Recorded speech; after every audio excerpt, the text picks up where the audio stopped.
بسم اللہ الرحمن الرحیم۔ کسی زمانے میں ایک بادشاہ شکار کرتے ہوئے اپنے لشکر سے بھٹک گیا۔ بھوک پیاس سے حالت خراب تھی۔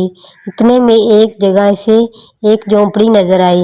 وہ بنا سوچے سمجھے اس کے اندر گھس گیا۔ یہ جھونپڑی بہت ہی غریب کسان کی تھی۔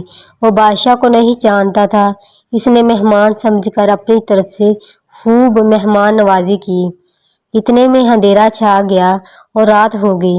کسان نے اسے رات یہاں گزارنے کی پیشکش کی، جسے بادشاہ نے بلا تردد قبول کر لیا۔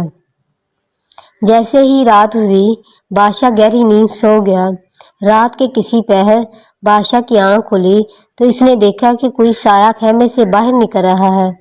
بادشاہ نے جا کر تلوار اس کی گردن پر رکھ دی اور باروق آواز میں بولا، کون ہو تم؟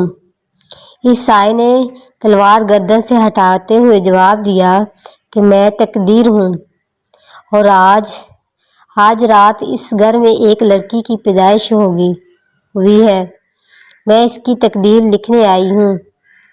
بادشاہ نے مسکرا کر تلوار نیچے کر لی اور عذرائے مذاق پوچھا، ویسے اس کی کیا تقدیر لکھنے آئی ہو؟ تقدیر نے مسکرا کر کہا کہ اس کا نصیب میں تمہارے ساتھ لکھنے آئی تھی۔ یہ کہہ کر تقدیر دبے پاؤں واپس چلی گئی۔ یہ سن کر بادشاہ کو بڑا غصہ آیا۔ اس نے سوچا، کہاں میں بادشاہ اور کہاں یہ جھونپڑی کی بچی۔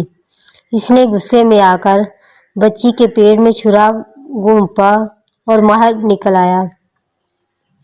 بادشاہ مطمئن تھا کہ وہ تقدیر سے جیت گیا ہے۔ آہستہ آہستہ صبح کی روشنی پھیلنے لگی۔ بادشاہ کو ڈھونڈتے اس کے ہاتھ بھی مل گئے اور وہ واپس اپنے محل میں آ گیا۔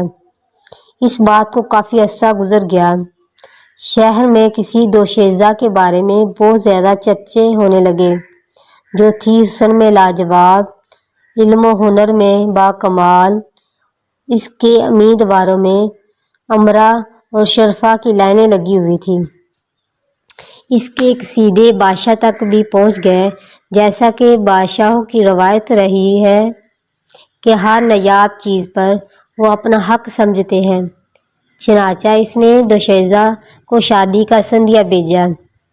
بڑی منتوں اور مال و دولت سے اسے راضی کیا گیا اور اس نے بادشاہ سے شادی کے لیے ہاں کر دی۔ جب بادشاہ نے اسے دیکھا تو وہ واقعی حسن کی دیوی تھی، مگر اس کے پیٹ پر بہت بدنما داغ تھا۔ بادشاہ نے اس داغ کے بارے میں پوچھا تو اس نے بتایا کہ میری اماں بتاتی ہے، جب میں پیدا ہوئی تھی تو کسی درندے نے رات کو میرا پیٹ پھاڑ ڈالا تھا۔ بچنے کی کوئی امید نہیں تھی، مگر تقدیر میں میری جان بچی ہوئی تھی۔ آہستہ آہستہ میں ٹھیک ہو گئی، لیکن یہ داغ ابھی تک قائم ہے۔ یہ سن کر بادشاہ زور سے رونے لگا اور سر پیٹتے ہوئے بولا، باخدا میں ہار گیا، تقدیر جیت گئی، تقدیر جیت گئی۔ اللہ تعالیٰ